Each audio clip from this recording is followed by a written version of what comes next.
So our first presenter is David Rokeby. David is an artist who's been making works of electronic video and installation art since 1982, also early 80s. His practice has addressed issues of, among other things, digital surveillance and what I call process time. I mean, I know you're interested in time, but I don't think you've ever necessarily used that term for it. He has exhibited internationally, very well known, and he's done several major art commissions. So David lives in Toronto, and he teaches as a lecturer at the Ryerson University RTA School of Media.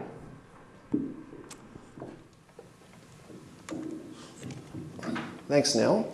Thanks to the organizers for bringing us all together. It was a fantastic discussion yesterday, very energizing and exciting, and it's great to have these opportunities out of the distractions of our lives to actually spend some time thinking about these things or sharing our ideas about these things. The brief talk I'm going to give really comes from a moment in time for me around 1989. And so I'll be talking about ideas that came out of the research I did in the 80s with body interaction with bodies and machines, and which led me into the work I was doing in the 90s, which took off from that to start questioning what the implications of that were for questions of artificial intelligence. Artificial intelligence at the time was much less capable than the deep learning, et cetera, that we're seeing now, but it was something that really fascinated me, the question of what it means to think about producing a mind. What do we understand a mind is, and what does it mean to actually sit down and try to program one? So I'm going back to 1989, talking about the things, that moment, and I think it applies still to questions about the body in relationship to these sorts of systems now. So I'm going to see if I can read my slides. Okay, so the body is inconvenient in praise of generative frustration. Bodies are awkward, remarkable, difficult, ambiguous, fault-prone, and pleasureful. Technology can augment, replace, displace, and render our bodies invisible. Is valuing the human body simply nostalgia or romanticism? So it's an important, I think this is an open question. I will never forget seeing Stellark for the first time.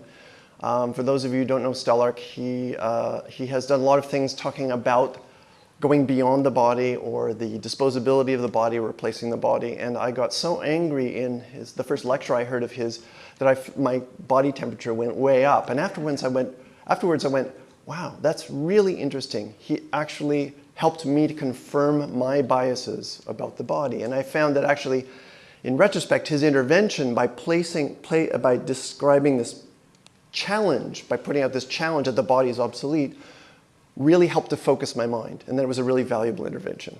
So it is an open question. Is it simply nostalgia and romanticism? I tend to think that it's not, but I understand that it might be perceived that way. Right, so very nervous system. This is a work I did through, I apologize to those who've seen this tape too many times. It was tape at some point anyway. Very nervous system is a system that used cameras to track body movement, tried to gather information about the dynamics of movement rather than the locations of movement, and controlled, triggered, modulated virtual instrumentalists, shall we say, to compose music in real time to reflect the movement that it saw. And the music here is garbage, really, but it is, I think, it sets up a very compelling relationship between the body and the system. Its job is to be, to tie things together, to generate this coherent, intense, looping relationship. So the music is just, it has very utilitarian. Okay, so hopefully the video will come up. I don't know if I have to do something else to do. Okay, here we go. Will we have volume? Hope so. Okay. So in the system, there's a computer looking through a camera into an empty space, and every gesture that people make is essentially accompanied in real time by sounds that are intended to reflect something about the dynamics of that movement. And important to this is the fact that it is a feedback system, that you're starting to respond to sounds that you're hearing with new movement. So there is a kind of a, I'll let it speak for itself for a moment.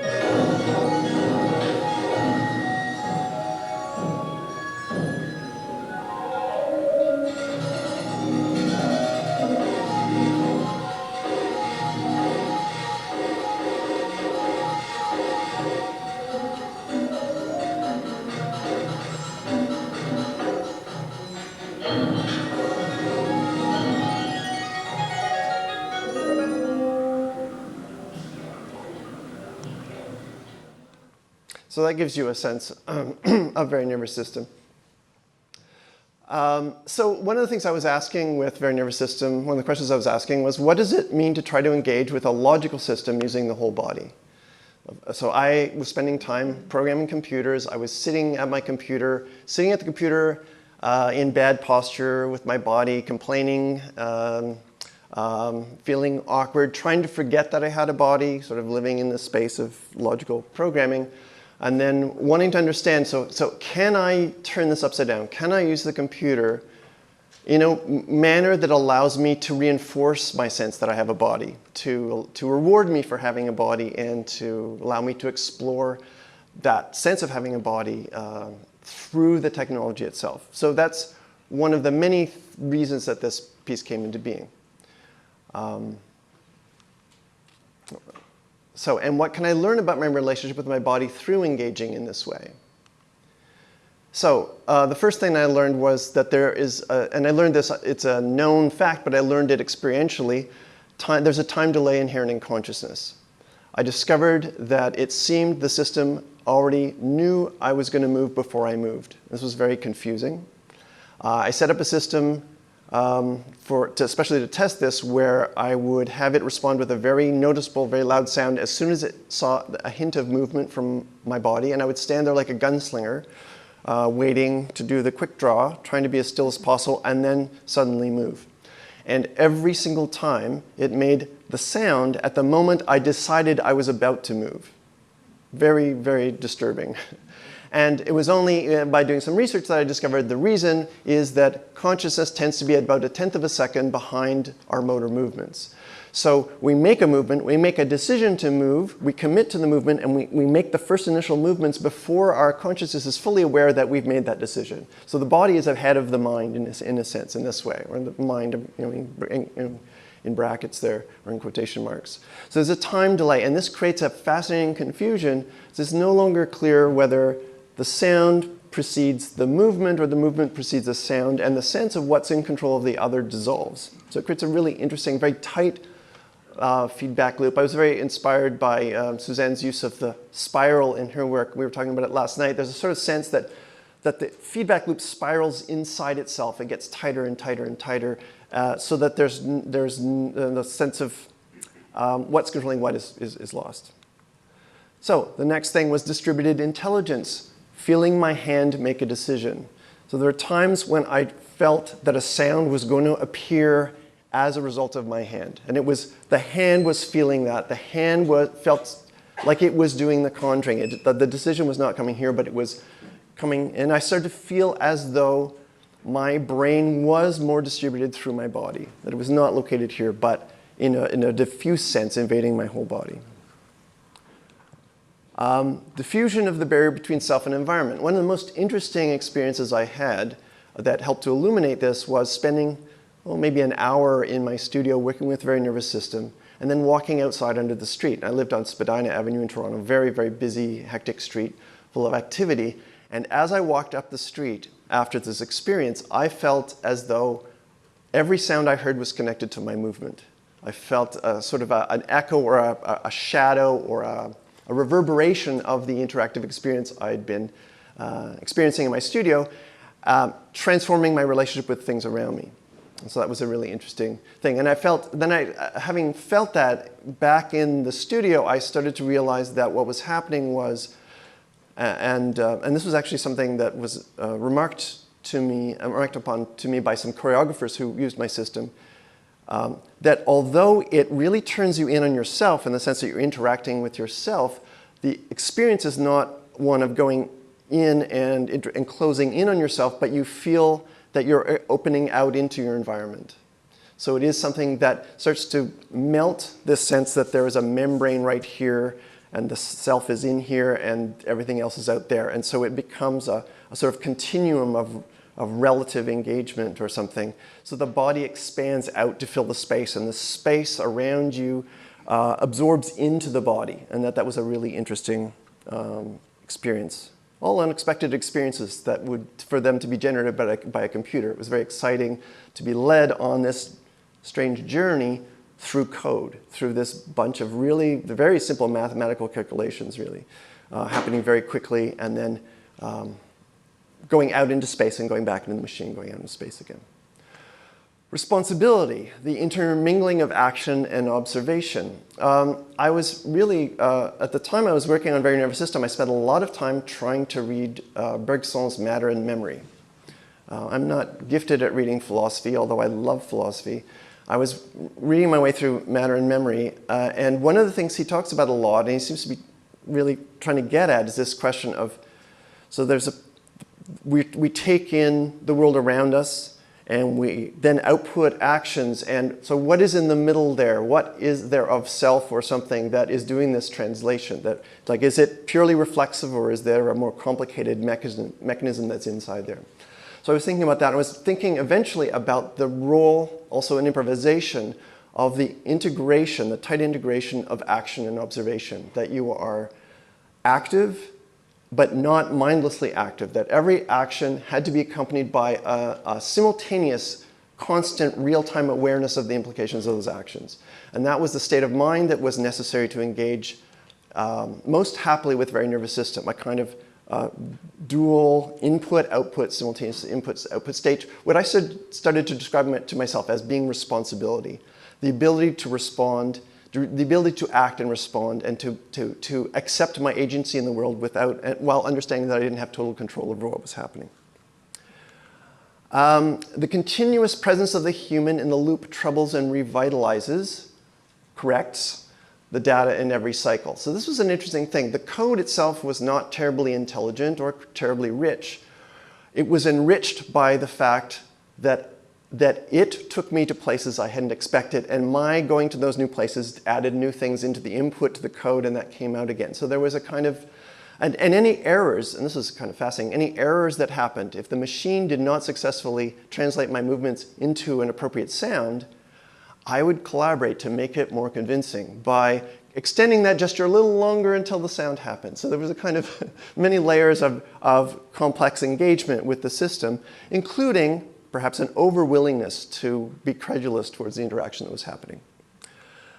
Awareness distributed through the body is different than focused thought. Okay, well that's fairly obvious. I spent a lot of time during that time also doing experiments with diffuse perception. So I walked down the street for 2 weeks in Toronto, locking my fovea at as close to the vanishing point as I could find, and deadening that, and paying attention only to things that were disappearing out of my field of view. So really paying attention to the periphery and experiencing the very different sense of space, relationship to the space that was that afforded.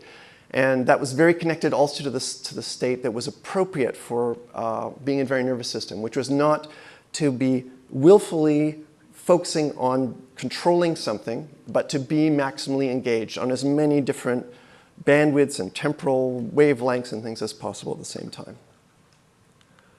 So, challenges. The tactile sense does not present a... Okay, so I'm just going to create a little space here. So the body is, as a sensing system, is very different from the eyes. The body as the sort of skin surface and the neurons, the tactile sensing neurons, very different from the eyes, which take in what's easily replicated as a very generic field of dots. It's almost mathematical Cartesian field of dots. Or the ears, which are very nice time series, are receiving a very nice time series, which we can easily replicate. Tactile sense does not present a conveniently regular or normalized field of data. So while we can easily create lovely interactive sound and interactive video, and we can track and we can create nice vision systems and nice hearing systems, it's way harder to think about how to take seriously what the body is actually doing and digitize it and incorporate it into these interactions directly as opposed to indirectly as it happens in the nervous system. All the nerves in our body seem to be slightly differently purposed, so it's not it's a heterogeneous, a very heterogeneous field of things which are associated with very different functions and histories of functions and qualities of gesture, etc.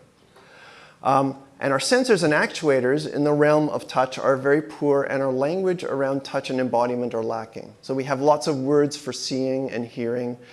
In the whole sphere of music, we have a vast vocabulary for describing these things. The same in imagery, but in touch, we have a very real limited set of words to describe it. And the sensors and actuators that we have available are also very limited. There have been some really exciting attempts to come to terms with this. The tactile bytes, or tactile bits, is it? Tangible bits? Tangible bits at MIT is a really interesting attempt to deal with touch in these ways. But it's almost impossible to capture the full complexity of our sensing system, of our tactile sensing system using technology. I often reflect on the fact that some of my biggest solutions to challenging problems have come after a long period of thinking hard at the computer, when stepping into the shower, when my entire body is suddenly simultaneously being stimulated at every point, and as though that involves a shift in a way of thinking which unlocked a thought process that was getting stuck as I was sitting banging my head against the computer screen. And touch and bodily experience are useless to conventional notions of power except as a site of reward and punishment. So it's easy to use an image as a powerful thing for politics or power, and sound can be used very effectively, but touch and tactility and embodiment are very hard to use. They don't play into those same structures. So there's not the same investment on every level, government investment, corporate, technological investment into trying to solve some of these problems. Maybe we don't want them to solve those problems, that's another question, but there's certainly nowhere near the kind of investment. The investment that went into generating the camcorder, an enormous amount of money went into making it possible for us eventually to have a camera here. But even just the handheld Sony Handycam, that was a huge amount of investment to make that happen. Yep. Okay. I'm almost done here. So the body is in danger of falling out of culture. All the things that are becoming privileged that can be taken in effectively by machines and put out by machines are things that conveniently sidestep the body directly. And I think this is a big problem, or I'm asking, is this a big problem? Does this matter? We're so familiar with having a body that we take its presence for granted. So we're not really good at understanding how the body is important because it's always there. So we don't understand what it would be like to have it missing. An essential part of being human involves being situated in a moving, vulnerable, highly subjective, and inherently incomplete point of view. We are defined by our incompleteness, and I'm going to read this. We are defined by our incompleteness, the fact that we are a small fragment of an indiscernible and unfathomable whole. Our point of view in the world is indelibly marked by the character of our body, our interface with everything around us. The characteristics of our embodiment include our embeddedness in time. Our experiential envelope is narrowed to an almost inconceivably thin moment, and we use the faculties of memory and learning to expand this sliver into a sense of the world. The technologies we attempt to stretch beyond the limitations imposed by our incompleteness, but incompleteness will always be the nature of our existence, and I would argue it is also the motor of our existence, generating desire and the ephemeral sense of meaningfulness. Consciousness is perhaps our awareness of this incompleteness, and culture flowers out of it. So this awareness of incompleteness forces us to be masters at imagining beyond the limits of our immediate content or context. So it's almost in a sense that the whole notion of philosophy, etc., is generated by the fact that we are aware of that problematic or incompleteness. So consciousness arises out of the tension between what we are and what we can imagine. Consciousness flowers from the body. What would be without this generative frustration? So just to sum up, where this leads to in my thinking about contemporary artificial intelligence and machine learning is the problem that they rely on massive data sets to become effective. And so there have been remarkable advances in getting good data sets for images and good data sets for sounds. It will be very difficult to have really good data sets for the body. So the body is being left out. Again, maybe that's a good thing, but the body is being left out of the equation. And I do find myself wondering what is an intelligence, or what culture artificial intelligence generates if it does not come with a sense of the experience of the body, which seems to be something that helps to define at least what our human culture is based upon. And I think basically, yeah. So the final question is, and this is for the data science nerds out there, can this be modeled as an objective function? Can this issue be modeled as something that can be made the goal for a machine learning task? Or are we all models of machine learning, or are all our models of machine learning insufficient for this task? So just the nerdy end of the question. Thank you.